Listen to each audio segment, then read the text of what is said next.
Épisode 9, ultime épisode de ce cours consacré aux réactions d'échange d'électrons. Deux parties. Dans la première, il s'agit de classer les oxydants et les réducteurs sur une échelle verticale, comme nous l'avons fait en acido-basicité. Dans le chapitre que nous avons terminé précédemment, nous avons vu comment calculer une constante d'équilibre. Et en particulier, le logarithme de la constante d'équilibre faisait apparaître la différence entre le potentiel standard de l'oxydant réactif de la réaction et le potentiel standard du réducteur produit de la réaction. La valeur de la constante K standard est d'autant plus grande que le potentiel standard de l'oxydant est grand. Ce qui veut dire qu'en fait, nous allons trouver ici, alors avec la même convention que celle adoptée en acido-basicité, c'est-à-dire une échelle verticale de potentiel standard avec des valeurs croissantes vers le haut. Nous mettrons à gauche les accepteurs de plus en plus forts. En acido-basicité, il s'agissait des bases. Ici, il s'agit des oxydants, accepteurs d'électrons. Et de l'autre côté, eh bien, la constante K standard est aussi vraiment très grande quand le potentiel standard du réducteur est petit. Donc nous avons ici les réducteurs qui sont de plus en plus forts lorsque les valeurs de potentiel standard diminuent.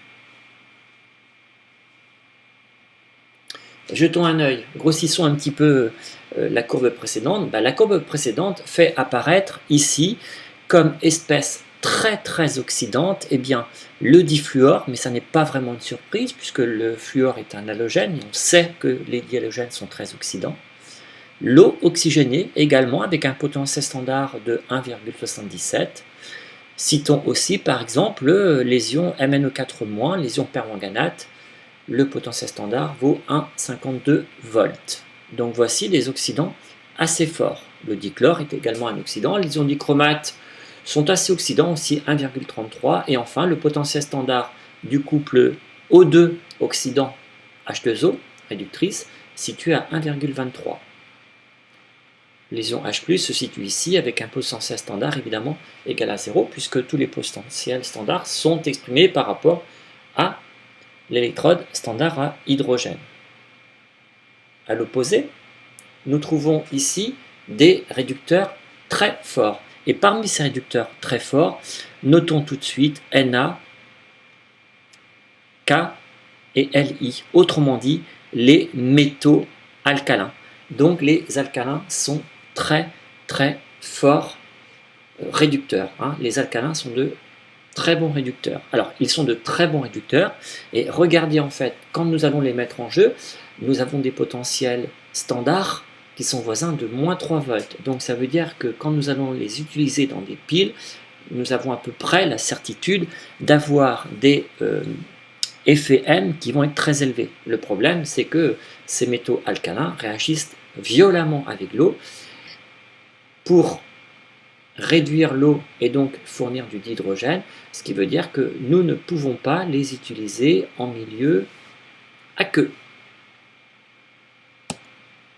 Une petite vidéo vous rappelle peut-être bien les propriétés réductrices du potassium. Elles sont tournées bien sûr par l'immense monsieur Polyakov. Ready? Yeah.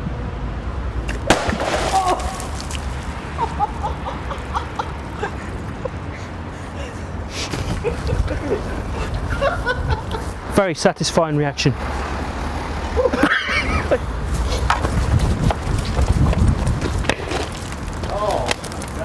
After completing the 100 meters dash, like sodium, it's quite a low melting point metal, and if you mix sodium with and potassium together to make.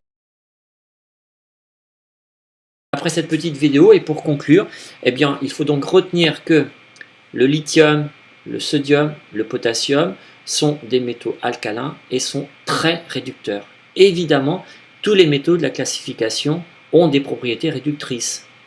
Le fer est un réducteur, le cobalt est un réducteur, le nickel, le cuivre, le zinc. Mais les très bons réducteurs sont situés ici. 3 métaux ne sont pas de bons réducteurs, le platine, l'or et puis un peu moins le mercure. Mais en tous les cas, vous avez ici le platine et l'or qu'on qualifie de métaux nobles parce que eux, il faudra vraiment donc des oxydants très forts et des conditions particulières pour qu'ils puissent être oxydés. Et enfin, citons donc les oxydants très forts, ceux de la famille des halogènes, le difluor le plus fort, avec des réactions difficiles à contrôler, le dichlore, le dibrome et moins oxydant, le diode, mais enfin voici quand même des oxydants dont il faut connaître le nom. Enfin, 9b pour terminer, les diagrammes de prédominance et les diagrammes d'existence. Rappelez-vous ce que nous avons étudié en acido-basicité sur une échelle horizontale de pH par rapport au pKa. Eh bien, nous remarquons que si le pH est plus grand que le pKa, c'est qu'ici nous avons quelque chose qui est positif, donc à l'intérieur un logarithme qui est supérieur à 1, donc c'est-à-dire davantage de A-.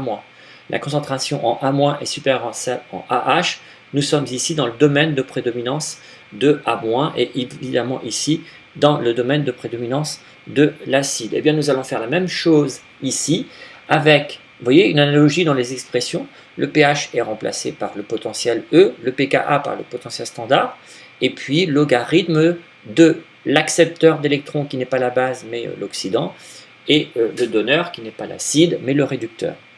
Et donc en fait nous allons calculer la valeur d'un potentiel frontière qui va séparer donc le domaine de prédominance ou d'existence de l'oxydant de celui du réducteur. Prenons tout de suite l'exemple des ions fer3, fer2. Le potentiel standard du couple fer3, fer2 est égal à 0,77 volts par rapport à l'ESH. Imaginons que nous ayons deux concentrations initiales de Fe3+, Fe2+, égale à 0,1 mol par litre. Eh bien, quelle est la valeur du potentiel ici? E égale E standard, 0,77 plus, eh bien, globalement 0, puisqu'ici nous avons 1. Donc, ce qui veut dire que le potentiel que nous traçons est situé à 0,77 volts. Lorsque nous imposons un potentiel qui sera supérieur, eh bien, c'est que ici nous avons quelque chose qui a globalement augmenté et il n'a pu augmenter que si les ions fer3 ont une concentration désormais supérieure à celle des ions fer2. Nous dirons donc que nous sommes dans le domaine de prédominance des ions fer3 si le potentiel E est supérieur à 0,77 et dans le domaine de prédominance des ions fer2 pour un potentiel inférieur. Notez qu'ici, c'est une échelle de potentiel et qu'apparaît un potentiel frontière et non pas le potentiel standard. Donc en général, il faut calculer ce potentiel-ci. Vous allez comprendre pourquoi tout à l'heure. Ce n'est pas tout à fait la même chose quand même qu'avec les acides et les bases, puisque dans le cas des acides et des bases, il n'était question que du pKa. Donc voici le diagramme de prédominance. En fait, je laisse à gauche le domaine des ions fer3 pour montrer qu'il s'agit d'un oxydant et ici celui des ions fer2 à droite pour montrer qu'il s'agit d'un réducteur. Passons maintenant à un autre couple du fer, le couple, alors excusez-moi, il y a une erreur, c'est le couple Fe2 plus Fe à moins 0,44 volts et la concentration initiale est prise à 0,1 mol par litre. D'où la nécessité, vous voyez, de choisir, tout à l'heure on avait toujours dans le cas des acides et des bases, des rapports ici de deux concentrations, ça se simplifiait et on avait pH égale pKa. Avec les acides et les bases, vous voyez que nous avons une situation qui sera un peu différente avec les espèces redox parce que nous avons ici une espèce solide et l'activité vaut 1. Donc en fait nous sommes obligés de fixer la valeur d'une concentration. J'aurais pu prendre 1 mol par litre, j'ai fait le choix de prendre 0,1 mol par litre pour les ions fer2. Donc pour les ions fer2, si la concentration vaut 0,1 mol par litre, nous avons donc E à la frontière qui sera égal à moins 0,44 plus 0,06 sur 2, logarithme décimal de 10 moins 1, c'est-à-dire moins 1, on va retrancher moins 0,03, globalement un potentiel à la frontière qui vaut moins 0,47. Bien, que se passe-t-il si nous imposons un potentiel légèrement supérieur à moins 0,44? Eh bien, nous dirons que nous serons dans le domaine de prédominance des ions Fe2+. Alors ici, vous voyez pourquoi j'ai employé les mots existence ou prédominance, parce que le fer ne peut exister que si le potentiel est inférieur à moins 0,47. Ici, il n'y a pas de fer solide. Là, il y a du fer solide, bon, et toujours des ions fer2.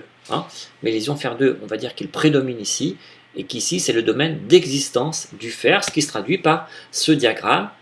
À gauche, j'ai laissé l'oxydant, à droite, j'ai placé le réducteur. Si nous récapitulons nos deux études sur un seul et même échelle de potentiel, eh bien, nous remarquons que nous avons tout à l'heure calculé un potentiel frontière pour ce couple situé à 0,77 et pour ce deuxième couple-ci, qui implique donc aussi les ions fer 2, un potentiel de moins 0,47. Conclusion, dans une solution, vous ne pouvez pas avoir des ions fer qui soient au contact, en fer 3, pardon, qui sont au contact de fer. Ils n'ont pas de domaine, soit de prédominance, soit d'existence commun. Donc si vous placez des ions fer en présence, des ions fer 3 en présence de fer solide, eh bien vous aurez une réaction de médiamutation, en l'occurrence Fe3+, 2 fois plus fer solide une fois donne 3 fois Fe2+. Ok ? 2 fois Fe3+, plus Fe donne 3 fois Fe2+. Donc il n'est pas question d'envisager une solution contenant des ions fer 3 dans laquelle on aurait plongé du fer, puisque nous allons avoir une réaction de médiamutation.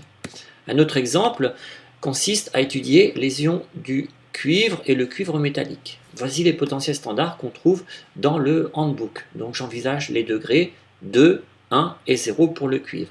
Je prends là, pour simplifier les calculs, une concentration des ions qui seront toutes les deux égales à 1 mol par litre. Eh bien, pour le couple Cu plus Cu, le potentiel à la frontière sera égal à 0,52. Pour le couple Cu2 plus Cu+, le potentiel à la frontière vaut 0,16. Là aussi, sur un même diagramme, que remarquons-nous ?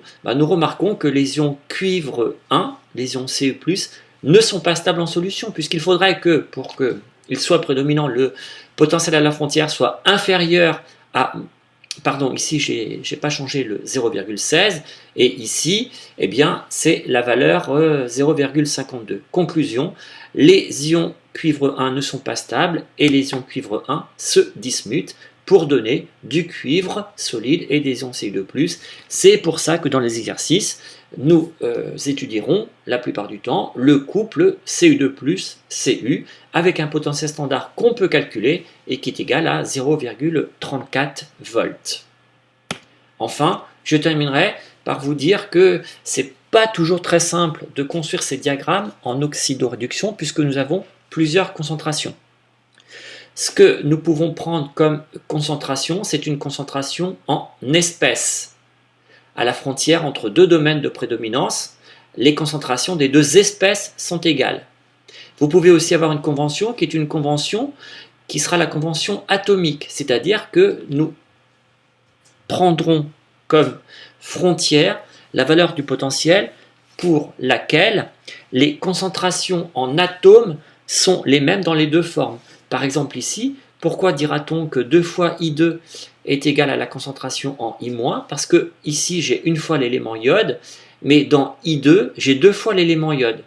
Donc au degré d'oxydation 0, le nombre d'atomes d'iode par mol est 2 fois le nombre de molécules de I2, d'où l'écriture 2 fois I2 égale à I-. Et enfin, une convention toute simple sera ou consistera, si vous voulez, à dire que la concentration de chaque espèce dissoute dans la solution vaut par exemple 0,1 mol par litre, ce qu'on appellera la convention de tracé. Je ne m'attarde pas trop là-dessus. Vous aurez à bien prendre en compte la convention qui vous sera imposée par l'énoncé et nous reviendrons sur ceci lorsque dans un chapitre prochain, nous étudierons les diagrammes potentiel pH. Il reste un chapitre d'oxydoréduction à étudier. Il sera étudié largement en TP puisqu'il s'agit donc des réactions d'oxydoréduction mises en jeu lors de titrage par exemple. C'est la fin du cours d'oxydoréduction.